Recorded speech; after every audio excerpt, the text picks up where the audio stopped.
Sometimes love isn't enough. As an adoptive mom, people would often say this to me, as if to imply I couldn't love my son enough to change behaviors or heal his trauma, so I should probably just give up. At least that's how I took those four powerful words, which had buried themselves deeply in my mind, leading me to doubt my ability to parent my child. Sometimes love isn't enough. That is the truth. Oftentimes, you need love and powerful, personalized tools to raise a child who's experienced trauma and disrupted attachment, or a child who you're struggling to connect with. I am on a mission to help parents raising kids with a tricky past to show up with unconditional love and practical tools to lovingly manage even the most challenging of times. Be sure to subscribe to our podcast and follow us on Instagram and Facebook. Plus, if you like what you hear, I'd love for you to leave a review. Now let's get to the good stuff.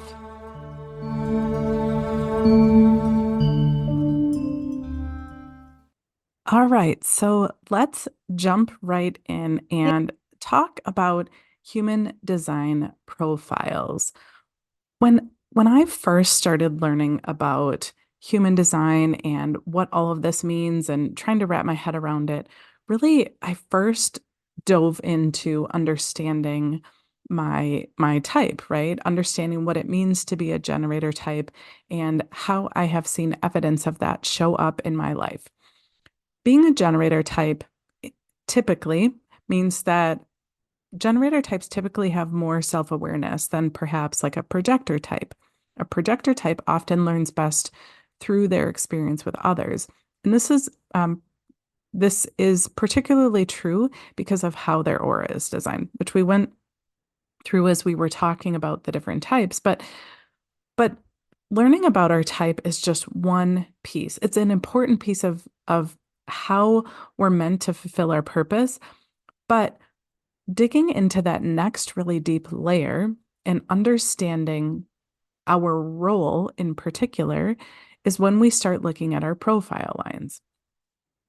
So when I think about our type, I think about the actor or actress that I am meant to be to fulfill my purpose.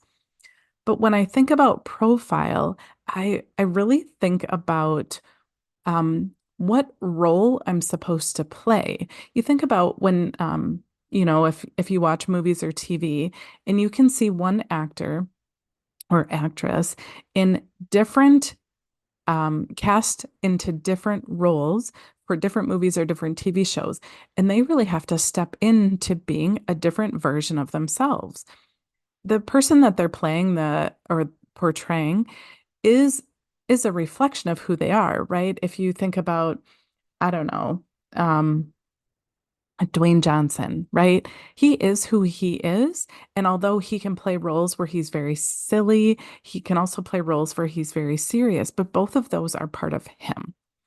So as we dig into what that really means, right? It doesn't mean that you need to be somebody different than you are, but what it does mean, just as I've said about type, and as we go through other elements, is what that does mean is that stepping into the highest frequency of your profile lines is another key piece to fulfilling your purpose and to getting the results that you want in life. So, here we might be talking about your relationship with your children or your relationship with your significant other or your ex-significant other, right?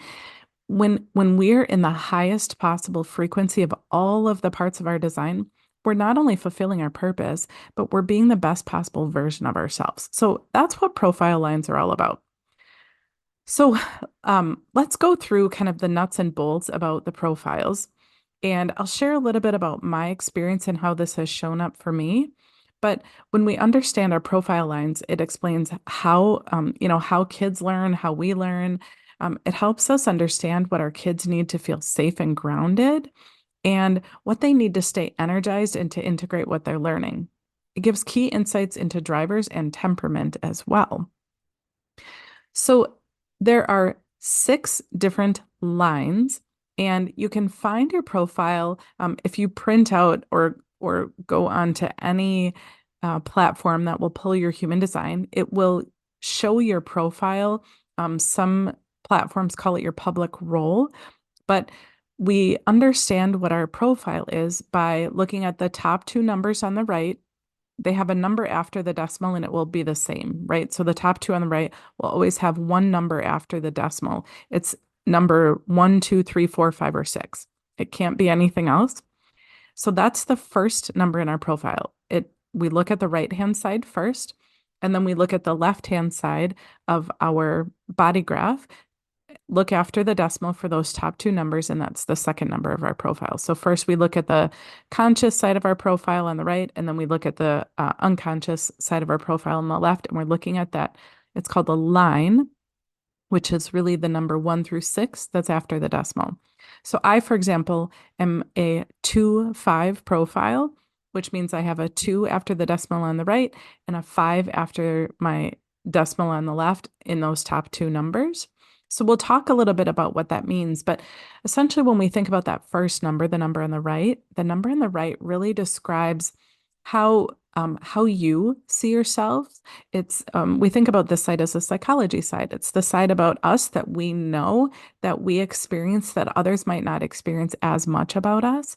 And when we think about the second half of our profile, the one that's on the left, that really describes how other people tend to experience us. That's the body side or the unconscious side, the side that we're less aware of sometimes. But in general, it's what other people tend to see in us.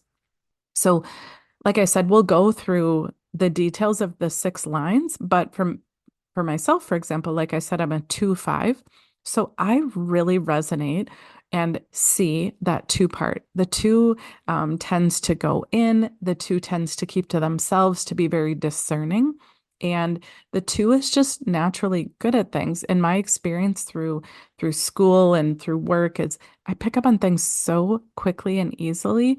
I don't really struggle with academic tasks. That's the way that I'm a natural or a 2 line and how I experience life for myself. I would often get feedback as I was growing up about, oh, it must be nice for you. Well, now I understand it's not that it must be nice, it's that that's the energy that I carry. On the flip side, that 5 line represents leadership and being able to relay more of a universal message.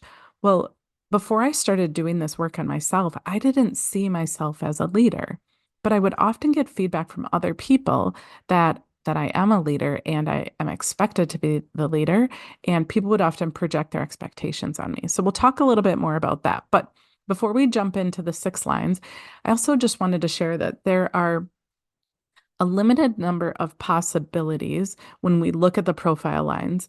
So when we look at it, for example, there are only 2 profile types that start with a number 1, only 2 that start with 2, only 2 that start with 3, 2 that start with 4, 2 that start with 5, and 2 that start with 6, meaning that there isn't a huge number of possible profiles.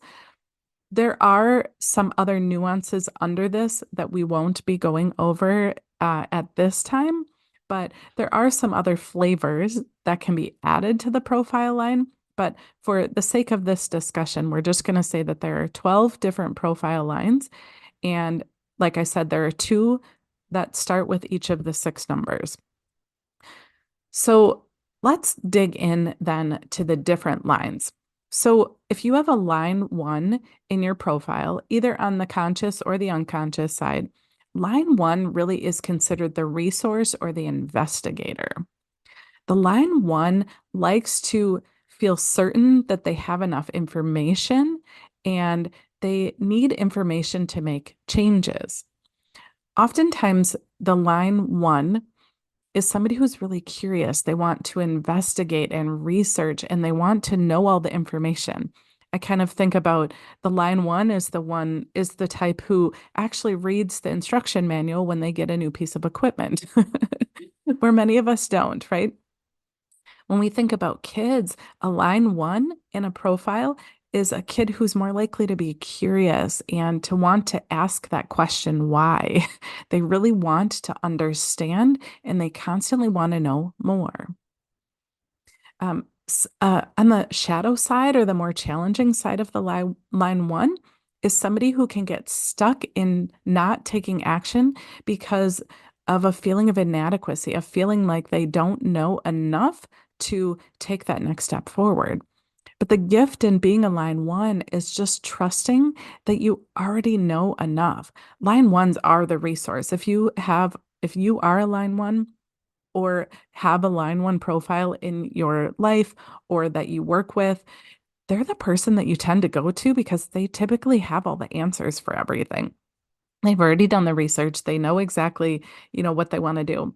The one thing that I would say too is that in this particular discussion, we're talking about the profile lines, but the same concepts that I'm going to say about these 6 lines applies to any number that is on your body graph. So if you look all the way down the right, all the way down the left, all of all of your gates or traits, 1 through 64, every single one of them has a line quality after it.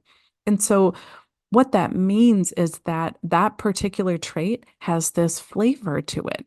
Like the line one, the flavor of the line one is the investigator. It's the details person.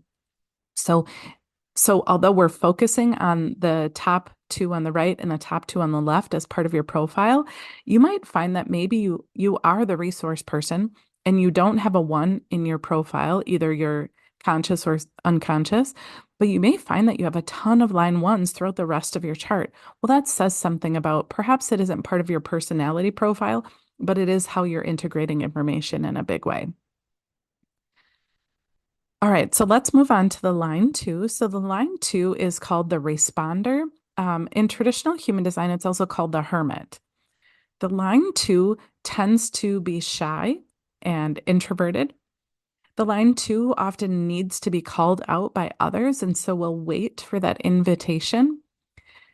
Uh, the line 2 really needs alone time to integrate what they're learning. I often think that um, I as a line 2 in my profile, I feel like for the first many decades of my life, several decades of my life, I feel like I got a lot of feedback about the shadow aspects of the line 2, that I was too introverted. I wasn't outgoing enough. Why, I would often get questions about like, why are you sitting back and observing when you could be out on the dance floor, for example?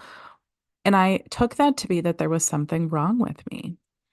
When I first started learning the personality or the profile lines, I really, to me, this was the game changer and really realizing that who I was meant to be, who I am meant to be, had all of this junk on it about other people's opinions about how I'm supposed to be.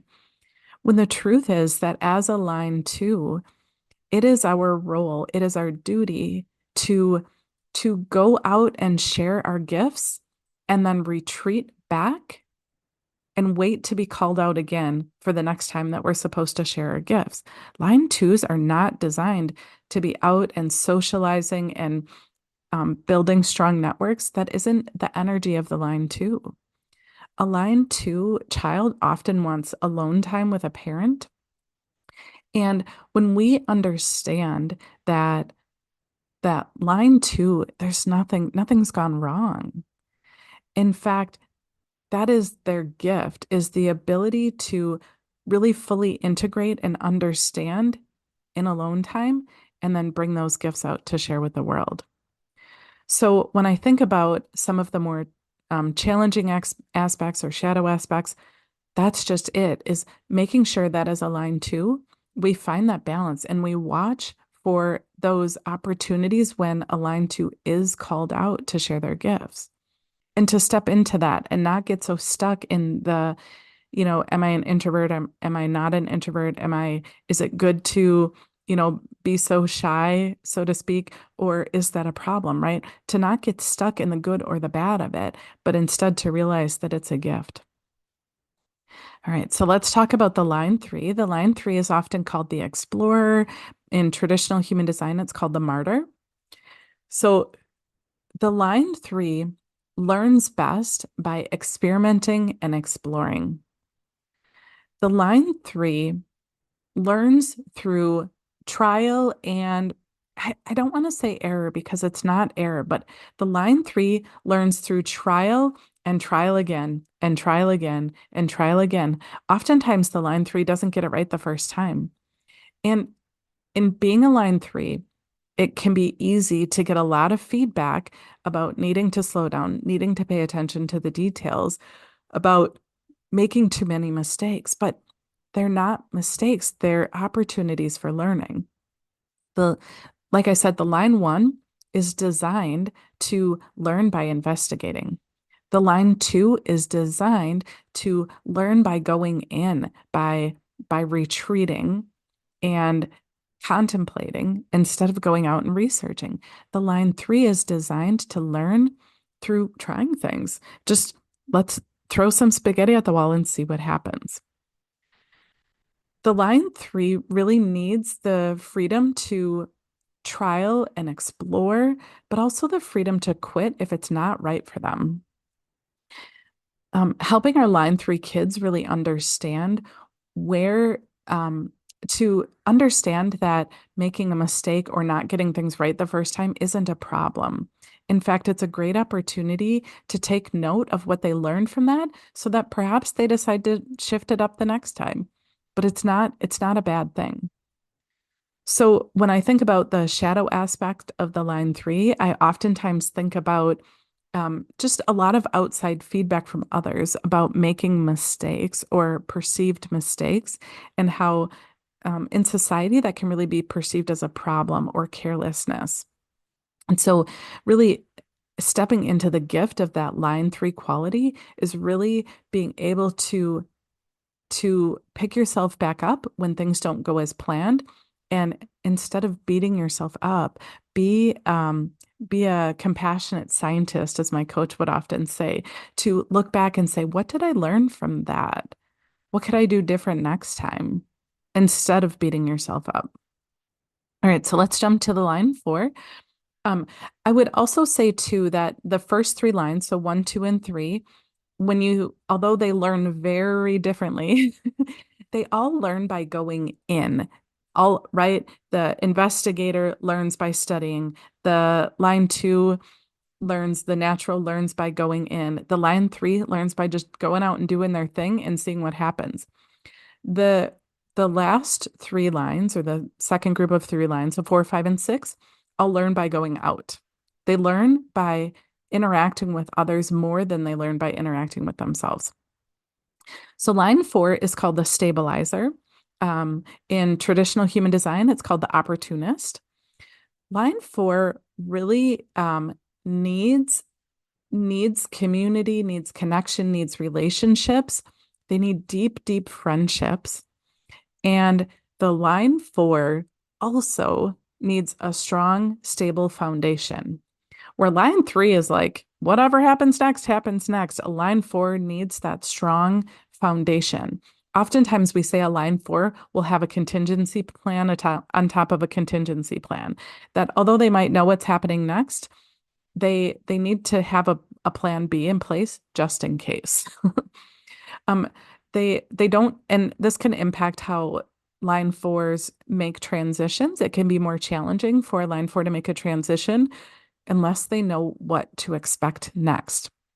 So we think about with our kids things like foreshadowing or pulling our kids into the fold about decision making can be really key to helping a line four really step into their gift of having this beautiful way to learn through interactions and friendships and relationships. A line four can also have a bit of a fixed energy. And so it's really important to really try to not criticize a line four. I mean, I would say let's not criticize any of the lines, any of the types, because we are all perfectly designed to fulfill our purpose. But in particular, that line four really um, needs to not be so criticized, right? When I think about the shadow side of the line four, I often think about that a line four does also need to do some retreating. So although the line four tends to be the most social of the line qualities, line fours also need time to retreat. And so finding that balance of going out and socializing and then taking time for self-care, taking time to re-energize is really key for the success of a line 4. And so, you know, again, with all of these line qualities, it's about not putting pressure on doing it right or wrong. It's about finding that balance. It's about making decisions that are aligned with your decision-making strategy, with your type. All right, so let's jump to the line 5. As I mentioned earlier, this is the other half of my profile. So this is the unconscious side of my profile. So something that I now see a ton in myself, but before doing this deep work, I really didn't see it. So the line 5 is called the visionary leader. In traditional human design, they're called the heretic. And um, something that can be a bit challenging as a line 5 is that it is a projected line, which means that other people see the line 5 as a leader, and that line 5 has the energy to be projected upon, meaning people will project their expectations on a line 5, project expectations about how they should act or what decision they should make or the things that they should be doing. Yet that person with the line 5 doesn't know about these expectations. They're just energetic expectations, but they can create a lot of pain for a line 5. So line 5s, even from a very young age, are subject to assumptions. So be careful of what you believe about your child.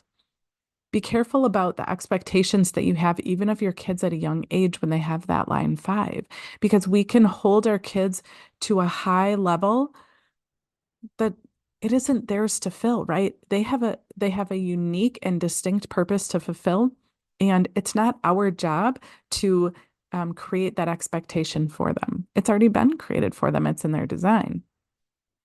So line 5s can they can be social, but they can also be a bit secretive. I remember before I was learning about human design, one of my old directors, leaders, had said a couple of really key things about me. She said that Angie's always the one to hold her cards close to her chest. And I thought, yep, that is definitely me. That I'm the one that I have a grand plan, a universal plan of how I want to make big, big change. But I don't share my plans with the world. I share my plans when the timing is right with the right people in a way that protects my energy and can be perceived as a bit secretive. I do hold back. And now I know it's in my energy, it's in my design. Line 5s can also be gregarious and charming. And we can see this very early on from kids. I think for myself, I don't know if I would have perceived myself, maybe others did, I don't know, but as gregarious and charming, I think because I was stepping so much into that line 2 and being such an introvert. But I do know that I get a lot of feedback every time I give a presentation, that I get so much feedback about how great of a presenter I am. And so I still don't see that in myself. I love sharing what I'm learning to help impact others, but I think perhaps that's that energy of being gregarious and charming. But some key things to think about when whether you have a line 5 in your profile or you're parenting kiddos who have a line 5 is to really understand that projected expectation, for one, is and understand that that projected expectation is really a problem for the other person. It's not a problem for the person who has the line 5, right? They're just doing their thing and leading in a way that they're designed to lead. And it's other people's expectations that create that challenge. So that's one thing to keep in mind. And then the other thing that I really think about in a line 5 is a line 5 really is here to bring practical universal solutions. And so even when we think about our kids at a young age, if you have a line 5 kiddo, really listen to what they're sharing. Give them opportunities to share what comes up for them, because they hold on to gold when it comes to ideas to, help the family, help their peer friends, whatever it might be. That line 5 really is a beautiful gift to universalize solutions that are practical They're easy. There's no fluff involved. I would often get feedback as a supervisor in my previous role about my lack of fluff. And when I think about being a line two and a line five together, yeah, there's no fluff in either one of them. All right, so let's go to line six. So line six is it's called the adept. Traditional human design calls it the role model. And when I think about the line six, a couple of things. One, so line six has three phases to it, which is an interesting and unique attribute to the line six. So line six during the first 30 years of life is really more like a line three. During the first 30 years of life, somebody who has a line six in their profile tends to go through a lot of trial and error, being an explorer, really checking things out, see what happens. Then around the age of 30, so from the age of 30 to about the age of 50, and of course these aren't exact times, but from 30 to 50, the line six is considered to be on the roof. Well, what does that mean? It means that for the first 30 years, the line six profile was experimenting and exploring and trying this and trying that. And then for the next 20 years, from age 30 to age 50, they're on the roof. They're integrating what they learned. They're really reviewing their first 30 years and trying to understand what they learned, what they need to bring out as a role model after the age of 50. And then after the age of 50, they say that the line six comes off the roof and that's when they really are the role model. That's when they step into being the role model and sharing what they've learned by being, right? A line five shares what they learned by communicating and doing and creating practical solutions. The line six really shares by being. When we think about our kids as a line six, right, they will be in somewhat like that line three phase as kids, but a few other nuances about that. They can, like I said, they'll act like an explorer when they're younger, but people will flock to them for comfort and advice often as a line six, that role model energy is already there, even though they're still in that first 30-year phase. Line six, every time I've met a line six or I've heard other line six qualities talk, they will often say that from a very, very young age, they had an inner sense of duty and that they knew they were here for something big. They feel an urgency and they need help to be a little bit more relaxed, to lighten up, because the line six can carry a heavy weight of whether or not they can put words to it, but that line six can really carry a heavy weight of knowing that they have a big purpose to fulfill and not knowing how to do that and not being ready to do that because, of course, they're not supposed to be as kids or young adults. So as we wrap up, really, what does this profile, personality, what does this all mean for you? Well, I encourage you to pull out your human design, look at what your profile lines are, and to really review what I've shared about both the positive and some of the more challenging aspects of each of the six lines, and really contemplate on that. Really ask yourself, what does that mean for me? Where have I noticed evidence of being, on the conscious side, this line, and on the unconscious side, this line? What feedback have I been given by others about how I'm showing up as the line that's on your unconscious side? Because stepping in to your profile lines, really stepping into the highest possible energy of them, is a huge piece to fulfilling your purpose. It's a huge piece to feeling aligned so that you're not feeling like you're fighting against what once was or the feedback that you've been given. Like I said, when I started understanding my profiles and started to really step into the gift of being a line profile 2-5, things changed dramatically for me. For one, I stopped beating myself up for having the qualities of a line 2. It's my gift. It is not a problem that I go in. It is not a problem that I'm not the one who stays at the campfire all night. It is not a problem that I'm not a super social person. It's okay. And it's actually how, by giving myself that space to go in, I'm increasing my frequency, which is putting me closer and closer and closer to fulfilling my purpose. And on the flip side, like I said, I had little awareness of my 5 line. Other people saw it in me. I was given feedback about that a lot. And often I would say like, oh, really? No, I'm not a leader. I remember, I, anytime I would be in a situation where somebody would ask, oh, what do you do? And I would often say at the time, I work for an autism clinic. And I have this one friend who would cut me off every time and say, no, Angie, you run an autism clinic. Don't sell yourself short.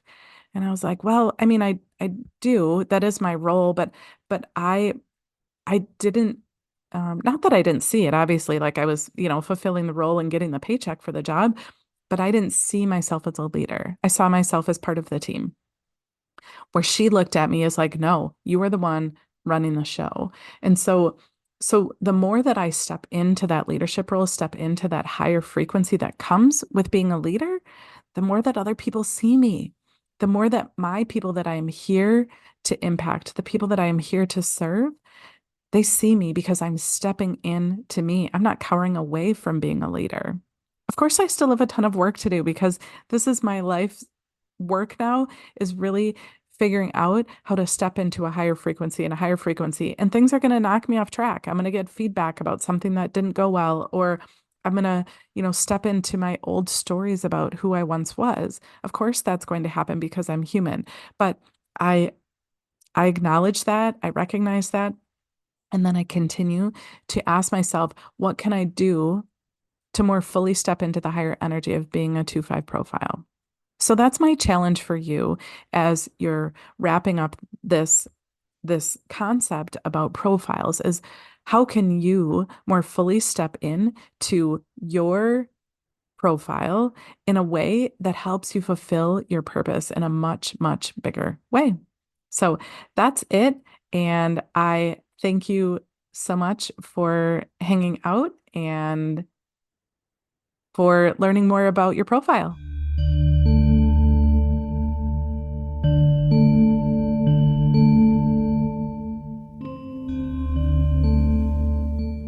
I hope that you found this episode so incredibly powerful. Thank you for joining us for Sometimes Love Isn't Enough.